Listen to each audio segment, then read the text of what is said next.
पूरे देश या दुनिया के जो राम भक्त हैं उनके लिए भी और खुशी का अवसर इस बार और भी ज्यादा देखने को मिल रहा है, क्योंकि भगवान राम जो हैं वो रामलला विराजमान होने जा रहे हैं। अपने नए भव्य जो का मंदिर बन रहा है उसमें जल्द ही, तो इस बार की मुझे लगता है दिवाली और भी अलग है लोगों के लिए। देखिए, उत्तर प्रदेश में आदरणीय योगी जी के नेतृत्व में 2017 में सरकार बनने के बाद से लगातार भव्यता दिव्यता के साथ यहाँ दीपोत्सव का कार्यक्रम मनाया जा रहा है। प्रतिवर्ष हम लोग अपना एक दीप जलाने का नया रिकॉर्ड बनाते हैं और अपना रिकॉर्ड तोड़ के अगले आने वाले दीपोत्सव में एक नया कीर्तिमान बनाकर Guinness book of world record बनाने का काम करते हैं। इस बार भी हम लोग करेंगे। निश्चित रूप से पिछला जो कीर्तिमान है Guinness book of world record का, उसको तोड़ के नया कीर्तिमान बनाएंगे। और सबसे महत्वपूर्ण इस साल की बात यह है कि चूंकि जनवरी के महीने में माननीय प्रधानमंत्री के कर कमलों से रामलला अपने भव्य दिव्य अलौकिक नए मंदिर में विराजमान होंगे, उससे पहले का ये दीपोत्सव का अंतिम कार्यक्रम है। और इसके बाद भव्यता दिव्यता अलौकिकता के साथ और बृहद रूप में इस कार्यक्रम को बढ़ाने का काम करा जाएगा।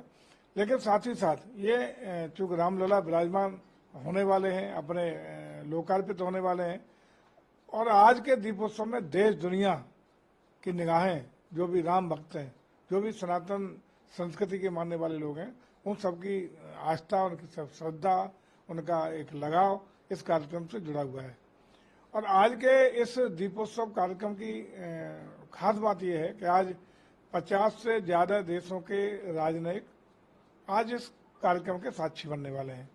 यहाँ के दीपोत्सव में व्यक्तिगत रूप से उपस्थित रहकर इस कार्यक्रम के साक्षी बनेंगे आदरणीय मुख्यमंत्री जी और महामहिम उत्तर प्रदेश की राज्यपाल, दोनों की गरिमामयी उपस्थिति में ये कार्यक्रम संपन्न होगा और अन्य तमाम गणमान्य रहेंगे। लेकिन साथ ही साथ यहाँ के जो सांस्कृतिक कार्यक्रम है, लेजर शो हो, 3D मैपिंग हो, लाइट एंड साउंड का, ये कार्यक्रम जो इस बार शुरू किए गए, इसकी 5 तारीख को टेस्टिंग कराई गई है। और ये लगातार हमारे 4 देशों की रामलीला के जो लोग आए उनके कार्यक्रम हों या विभिन्न राज्यों की रामलीलाएं यहाँ प्रस्तुत हो रही हैं, ये कार्यक्रम ये सतत रूप से चलाने का प्रयास होगा। और जितने भी हमारे लेजर शो और ये कार्यक्रम स्थायी रूप से दुनिया की सबसे बड़ी स्क्रीन पर यहाँ आने वाले, अयोध्या पधारने वाले सभी श्रद्धालुओं, राम भक्तों और जो भी हमारे पर्यटक हैं उनके लिए लगातार यहाँ भगवान राम के जीवन चरित्र के उद्धरण देती हुई, साकार करती हुई नजर आएगी। सर, और अभी जैसे देखने को मिलने वाला है इसमें लोग, देखिए, क्रूज की शुरुआत यहाँ हुई थी। और वैसे भी अगर हम वैसे तो अयोध्या में सरयू नदी का एक अलग पवित्र स्थान है, लेकिन प्रदेश में जो नदियां हैं, गंगा जी हैं, यमुना जी हैं, सरयू जी है, अन्य जो नदियां हैं जहाँ जल परिवहन की अपार संभावना है। सबसे सस्ता परिवहन जल परिवहन माना जाता है दुनिया का, और भारत इसमें बहुत एडवांस था। राजकुमारी रत्ना जो यहाँ की राजकुमारी थी, जल मार्ग से ही कोरिया गई थी, जहाँ वो राज परिवार में वहाँ की रानी बनी, राजकुमारी बनी। आज भी वो राज परिवार के प्रति दक्षिण कोरिया और उसके अनुयायियों की वहाँ के और राजकुमारी के प्रति और भारत की संस्कृति के अनुरूप अयोध्या के प्रति बड़ा स्नेह भाव है, भावनात्मक लगाव है। और उस समय भी इसका मतलब साफ है कि जल मार्ग से गई थी, इसका मतलब जल मार्ग के द्वारा अयोध्या की कनेक्टिविटी दुनिया के विभिन्न बंदरगाहों तक थी। विलुप्त हुई, कोई कार्ड रहे, लेकिन आज भी सबसे सस्ता परिवहन उत्तर प्रदेश में हो सकता है, सबसे अच्छा परिवहन हो सकता है। और इससे न सिर्फ पर्यटन के बल्कि रूरल डेवलपमेंट के, जो भी हमारे नगर, जो भी गांव नदी के किनारे पड़ते हैं, उनके एग्रीकल्चर ग्रोथ हो, इकोनॉमिकल ग्रोथ हो, ओडीओपी को बढ़ावा देने की बात हो, हम इसको गति देने का काम कर सकते हैं जल परिवहन के माध्यम से।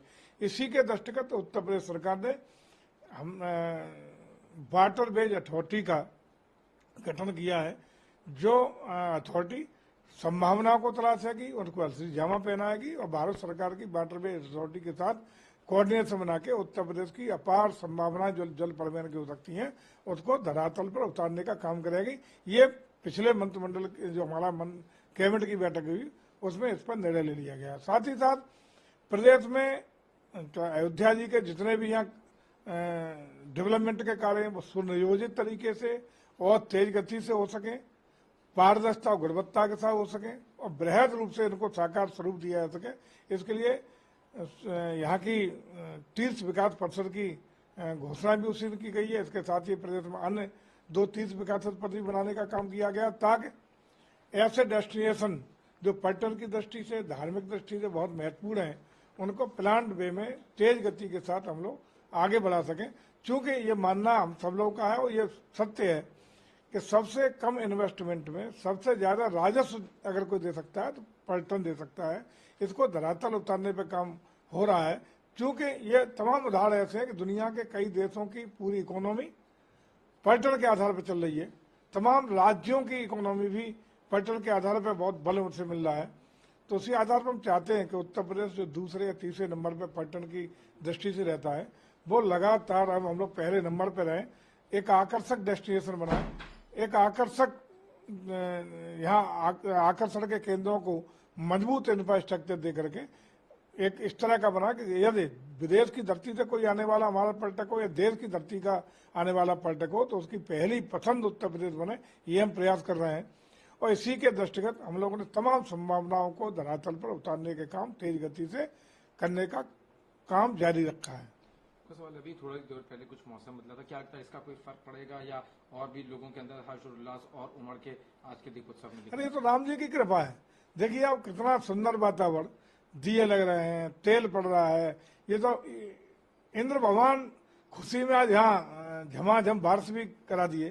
कितना आनंद आ रहा है, लोगों में दूने उत्साह और जोश की और जागृति हुई है। देख रहे थे आप वहाँ झांकियां जब निकल रही थी सुबह, हम लोग जो झांकियों को प्रस्थान कराए थे, तो जो उत्साह कलाकारों में, जो उत्साह वहाँ उपस्थित श्रद्धालुओं में देखने को मिल रहा था। आज अयोध्या राममय, पूरा वातावरण राममय है। जैसे त्रेता युग में जब भगवान राम 14 वर्ष के वनवास के बाद अयोध्या में पधारे थे, उस समय जो आत्मीय भाव से आत्मविभोर होकर के लोगों ने स्वागत, सत्कार, दिए जला के खुशी का इजहार किया था, वो आज वही उत्साह, वही जोश, वही सारी चीजें आज दिखाई पड़ रही हैं। ऐसा लगता है कि त्रेता युग के भगवान राम की नगरी अयोध्या में हम लोग आए हैं।